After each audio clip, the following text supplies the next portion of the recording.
Hello, friends, and welcome to another episode of Transforming Business with me, Marvin Schneider, where I talk about everything related to transforming the global business and investment community to create wealth on an ongoing basis in ways that enhance the well-being of the individual, the wider community, and the environment. I've done quite a few videos now, at least a dozen on my YouTube channel. If you want to track back to them, just jump onto YouTube, go into the search bar, look for Valuation Insights. That's the name of my YouTube channel. And the podcast series is called Transforming Business. There's a whole playlist. You can start right from the beginning. I've gone through quite a few topics, and a number of the topics, particularly in the middle of the episode series, were quite technically related. So corporate finance, defining wealth creation, how to measure it, the numbers side of things.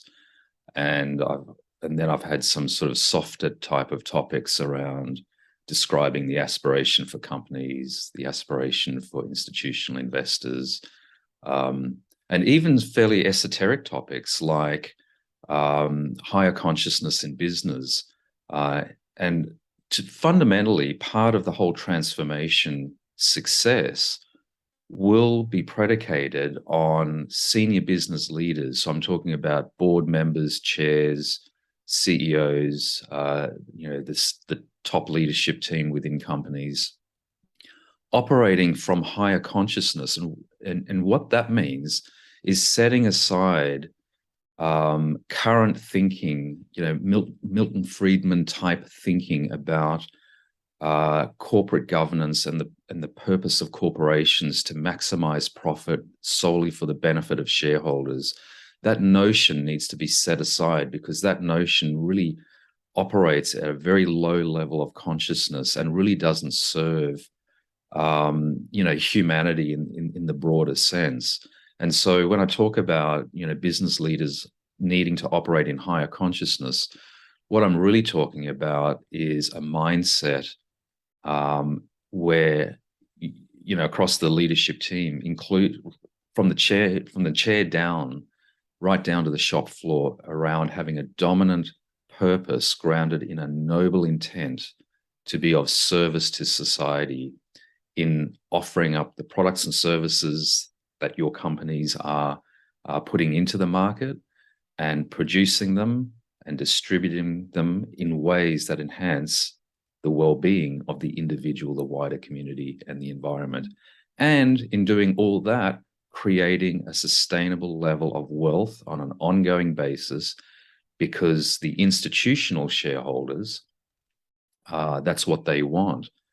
Because the institutional shareholders, which are investing on behalf of superannuants, retirees, they should, and if they don't, I don't know why you're in business, but they should have a mindset and an obligation to create wealth for their members so that they can retire in comfort. And they should have a long-term intergenerational investment horizon. And so the institutional shareholders should be investing in companies that have a stated purpose to create wealth on an ongoing basis in ways that enhance the well-being of the individual, the wider community, and the environment. And, quite frankly, if I was to offer you a pathway to achieve that, who would say no, right? What fundamental objection could there possibly be to not transforming to do these things? Now, the practical reality is that the very vast majority of the, let's call them 16,500 very large listed companies around the world, the vast majority of them, unfortunately, will require a fairly significant, concentrated, focused, systematic effort to transform. Because at the moment, the vast majority of these organizations are operating in a business paradigm and, employing business models, strategies, if you like, that are not fit for purpose, and quite frankly will not survive in the new business paradigm and where that new business paradigm and where consumers and the broader community expects nothing less than companies operating with a governing objective and purpose of wealth creation in ways that enhance societal well-being. It's as simple as that. And quite frankly, there is no empirical evidence that I could or anyone could possibly throw up to try and convince people that this is, real and necessary. If you don't agree with me, there's no amount of evidence that I can bring to the table that will shift your mind. And it's a little bit like the climate change debate. Climate change deniers will simply not change their point of view based on any, credible evidence. There's a mindset that they have, and they're just not going to shift it.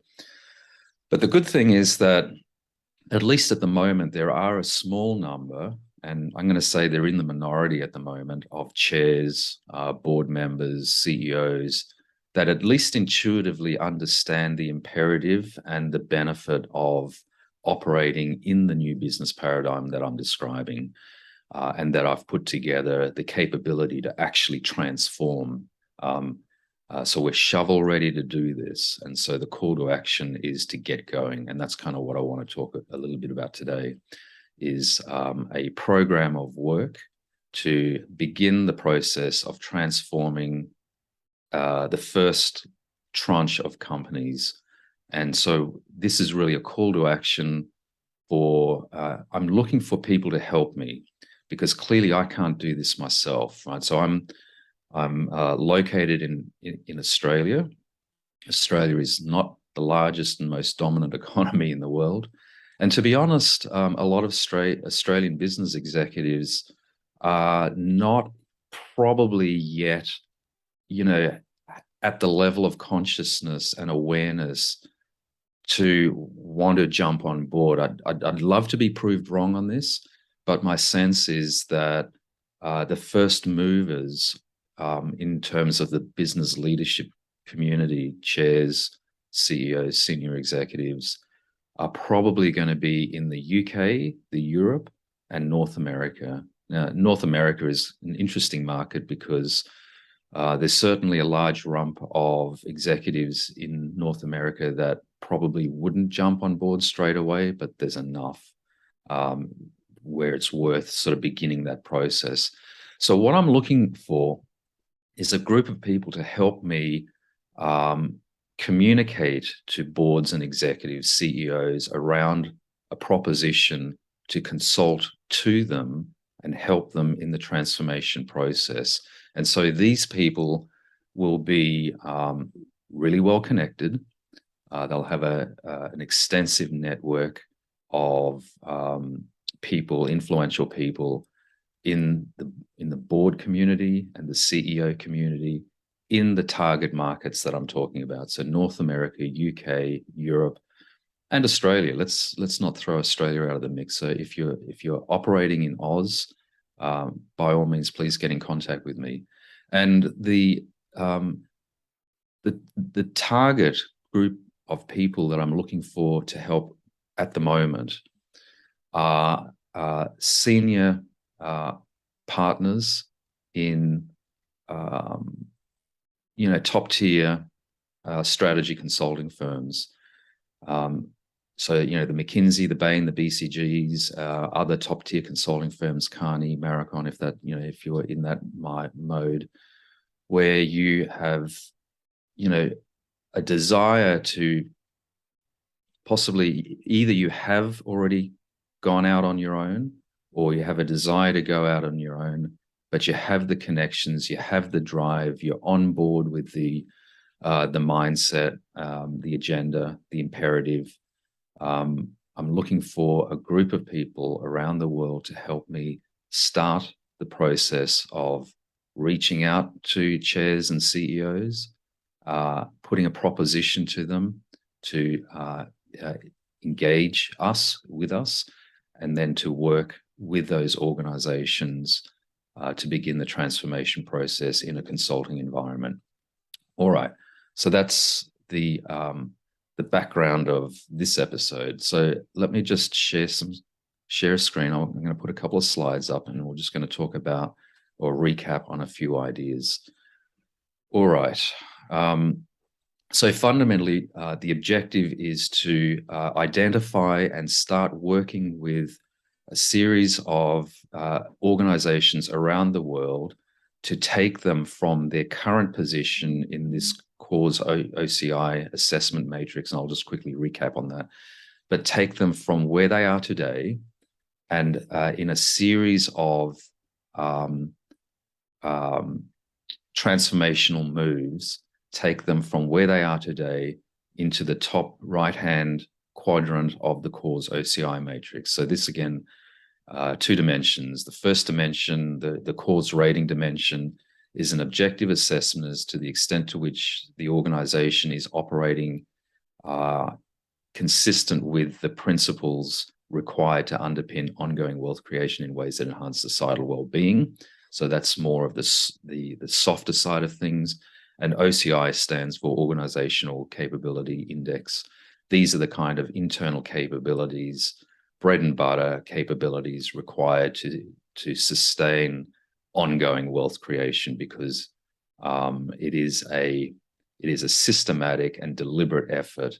And my sense is that the practical reality is that a large number of organizations around the world will be below the median line on the cause rating dimension, which means that their business paradigm, their business model is no longer fit for purpose, and it needs to be fundamentally readjusted. And they are below the median on the internal capabilities to sustain ongoing wealth creation. So the consulting effort is to target companies that are willing to transform and begin the process to actually transform them. In moving in the vertical direction, there are a number of really fundamental things that organizations will need to do. They will need to fundamentally rethink their purpose. And in doing that, the purpose needs to be grounded in a noble intent to be of service to society, to enhance the well-being of the individual, the wider community, and the environment. So if the organization is currently grounded in a mindset or a purpose that is either not defined or is implicitly all about making money or maximizing profit in any way possible, even on the fringes of legality, right, then there's quite a bit of work to be done in rethinking purpose. The next aspect is that most of these organizations will have a significant part of their business model which is no longer fit for that purpose. And so we need to recognize that, and we need to help the organizations envisage and then implement successively over time. It's not a big bang thing. A bold new participation strategy, or let's just call it a business model, but it's certainly what are the products and services that we're putting in the market, how are we putting it in the market, and what is the operating cost and capital structure required to do that. So we need to first envisage that new business model and then successively implement that model. Of course, we need to transition away from the old business paradigm. And that's going to be quite painful for a lot of organizations, because the practical reality is that the vast majority of organizations probably have billions of dollars on their balance sheet invested in infrastructure and various other things that are dominated in a business paradigm which is no longer fit for purpose. And so, of course, then we need to develop new ways to produce and distribute those products and services that ultimately minimize harm, but then ultimately enhance the well-being of the individual, the wider community environment. And then we need to put in place a whole bunch of systems and processes to sustain all of this stuff. So that's a big agenda, and all of those things, at the macro level, is kind of, what this is all about. Of course, to sustain ongoing wealth creation, organizations need to be, have on board a set of capabilities around board governance, strategic management, operational effectiveness, culture and leadership, and innovation capability, all meshing together and all operating. Ultimately, the ultimate objective is to bring them to the sort of top right of an assessment scale. And I don't call the top right best practice, because best practice is a a benchmarking thing, and it's kind of looking around and saying, who's skeptically, who's the best of the worst bunch. And so my proposition is that there are very few organizations that on an absolute scale of, from insufficient to required, capability, there are very few organizations that are operating right on the edge of, what's required. And so, my sense is that there's a lot of work that needs to be done around board governance. There's particularly strategic management. In my career to date, in strategy consulting and working in and around organizations, there are very few organizations that I've observed that have what I would describe as a strategic management framework that is fit for purpose for ongoing wealth creation, and certainly in any sustainable way. A lot of organizations are doing a reasonably good job at operational effectiveness, but there's still more that can be done. And particularly when the business paradigm is changed and the business model is changed, then the underpinnings of what is going to be required for excellent operational effectiveness will also change. And the interesting thing that I've observed is that a lot of organizations and a lot of consulting firms, actually, and the big consulting firms around the world, are helping organizations do what they call digital transformation, right? And so it's not the kind of transformation that I'm talking about, but they call it digital transformation to put into digital everything around their business model. But the problem with that is they're putting into a digital capability a set of operational regime which very quickly will not be fit for purpose. So any digital transformation, in my view, ought to be subservient to the bigger picture, my style of transformation, right? I think you get the idea. Very few companies that I've observed have a culture and leadership that is anywhere near sufficient to sustain ongoing wealth creation. And what that feeds into is a lot of organizations have a very poor innovation capability. Now, here's the thing, if you ask me in one couple of words, what is the essence of ongoing wealth creation? The simple answer to the question is creativity and innovation. And so if all of the things that define, the hard science of corporate management, if all of those things lead to an environment that doesn't support creativity and innovation, then you really don't have an organization that has the capabilities to create wealth on an ongoing basis. So all of that then leads into a systematic and structured approach for large-scale business transformation and ongoing wealth creation. And a lot of people that are watching this video would have seen this slide before.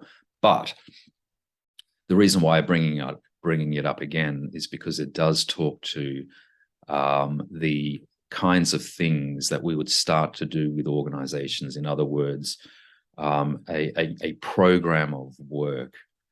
Okay, so let's just quickly go through this. There is a series of activities and analytical processes that will assist or enable organizations to understand the fundamental value of the company, where they're creating value, where they're destroying value, and why they're creating and destroying value at a disaggregated level. And there's a lot of power in understanding the economics and the value of the business at a disaggregated level.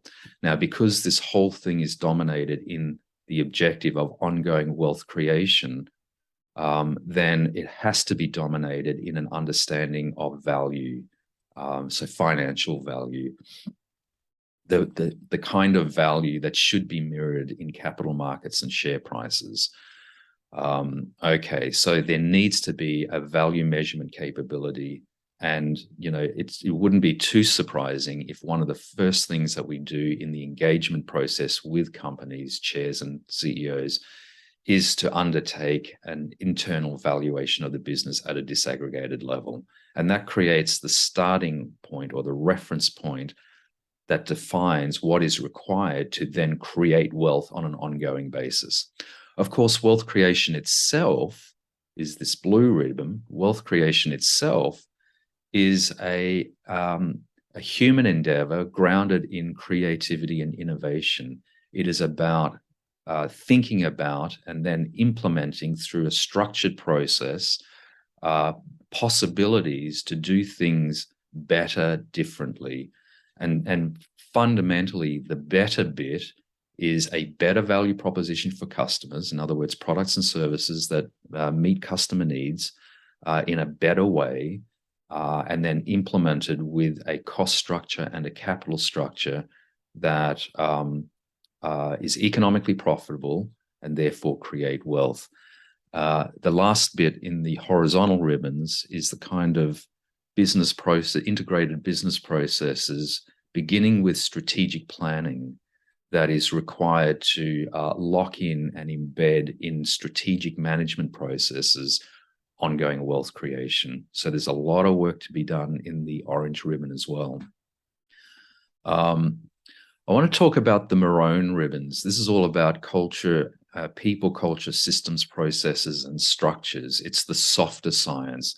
There is a lot of work that needs to be done in the maroon ribbon.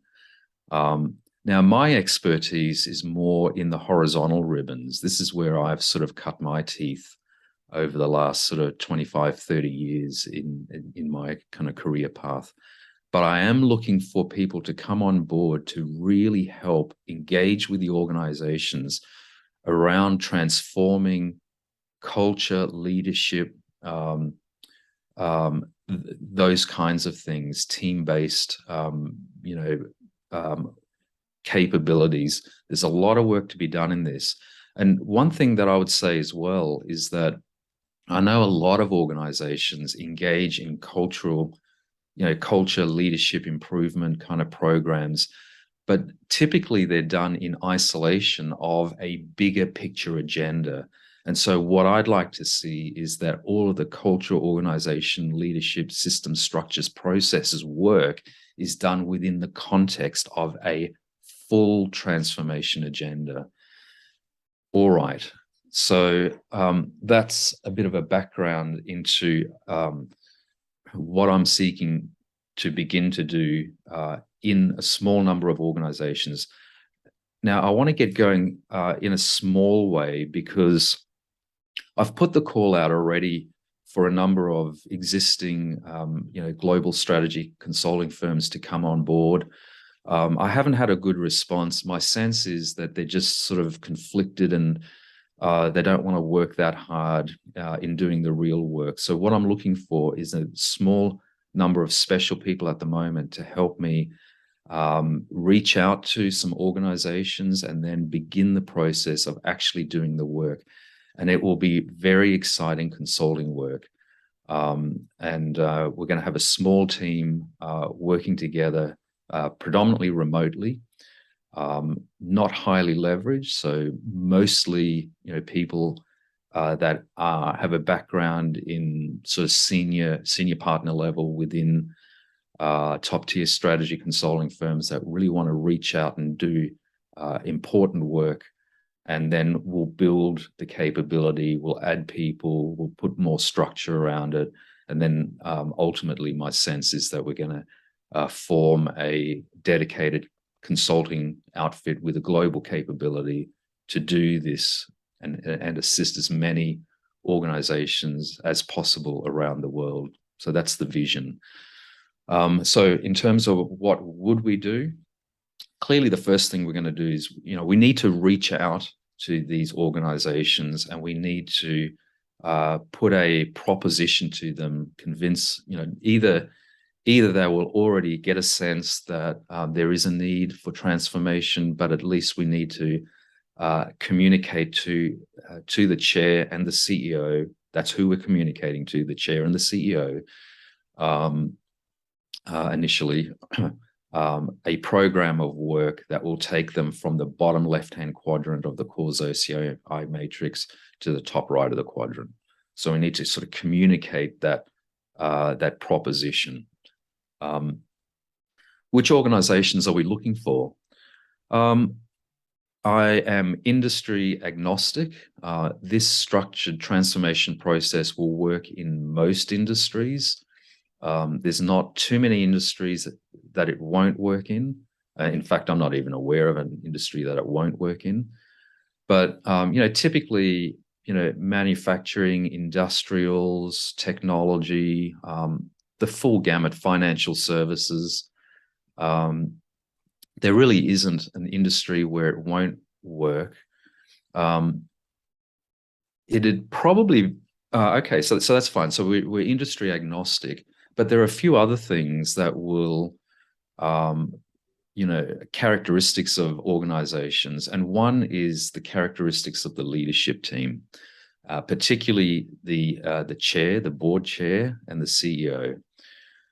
I am too old to be bothered to try and convince organizations and people in leading these organizations that have an inflated ego. I'm too old to have to fight against ego. So I'm looking for organizations that are being led by chairs and CEOs that have a more expansive mindset. So that's kind of one characteristic. So one of the screening mechanisms will be to look at the board, the board chair and the CEO, and get an assessment as to, where their mindset is, the way that they operate. Because I'm looking for organizations that are led by leaders, not autocrats. And so that's kind of one characteristic. The other characteristic is I'm not looking for organizations that are in desperate need of turnaround. So the organizations that are going to be top on the target list are those that are sufficiently economically profitable at the moment. They're certainly cash flow positive. They need to have the financial resources to undertake the transformation. Because quite frankly, those that are in a dire need for turnaround, right? They're in deep trouble financially. They will not have the bandwidth and the mind space to do the transformation work. And if the organizations that are in deep need for turnaround are in so much trouble, they may not. I'm not going to say this for sure, but they may not be salvageable, and it might be best to just let them fail. So, we need to sort of focus on, where we can get the early wins. So, and the other characteristic is that there is an opportunity to significantly move the dial in these organizations from the bottom left-hand end of the quadrant to the top right. And I'm going to assume that at the moment, they're not going to be deeply in the bottom left of the quadrant.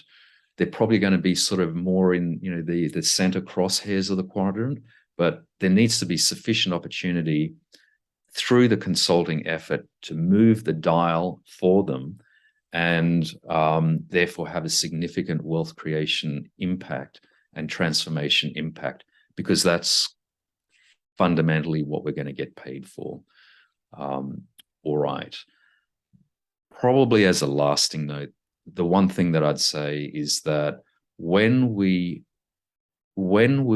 assess the intrinsic value of the firm, being probably one of the first steps in a diagnostic phase that then leads to a program of work over the next 3, 5, 7 years. A lot of organizations will be probably really challenged to probably realize that their share price at the moment is overvalued with respect to the fundamental intrinsic value of their firm. And that's going to be quite confronting for a lot of boards to recognize that they're sitting on a share price which is probably pretty shaky, and just a little bit of a flick, a tremor in the capital markets could possibly lead to a significant downward adjustment to share price. Now, my fundamental view is that that's probably inevitable, that there will be a disruption in the capital markets that will fundamentally reset share prices. I think it's necessary. It will be very painful for institutional shareholders that are still holding shares in the vast majority of companies when this happens, because they will basically be destroying a significant amount of wealth vested in their superannuant retiree members. But I don't see any alternative, and it certainly doesn't help to go through the wealth creation journey starting from a share price which isn't in itself sustainable, because to create wealth from an overinflated share price is just, it's just blowing up the balloon even more. We need to start from a solid foundation, a solid base. So that's just kind of something to be aware about, board members and chairs and CEOs, as you watch this video and you go through some of the other videos that I've put out on my YouTube channel. I talk about this a fair bit. My sense is it's going to get ugly out there, and maybe a broad-based capital market correction, across all of the major economies, maybe that is required in order to shake people's mindset up enough to say, hey, there's something fundamentally wrong here, and we need to put it back on an even keel. The interesting thing is that I actually thought that that would occur at the end, or in the recovery of the GFC 2008. I thought 2008, the pain that occurred throughout that experience would have been enough to reset the global business and investment communities on a more sustainable footing. Unfortunately, I was wrong about that. And we're now in 2022 operating business as usual on the same shaky foundations that kind of led to the global financial crisis in the first place. So anyway, that's just my own personal perspective on these things. Thanks for tuning in. If you are in those target group of people that I've been describing, I'd love to hear from you. There's a lot of work to be done. Please reach out to me, and we can start working together, find some organizations, begin to do some consulting work, and really move the dial. And then, by the way, sorry, just in closing, the other benefit of doing this, by the way, is that we create some case examples of organizations that had the higher consciousness, the fortitude, the leadership to want to do this. They go through the process of doing these things, this transformation program. They will be the poster child around the world for other organizations to aspire to. So that's why it's really important that we begin this program of work. I think that's enough for today. Thanks for joining in. Please like, share, subscribe, comment on my YouTube channel and the video. Share it on LinkedIn. That's the way the message gets out. Look forward to hearing from you, and bye for now.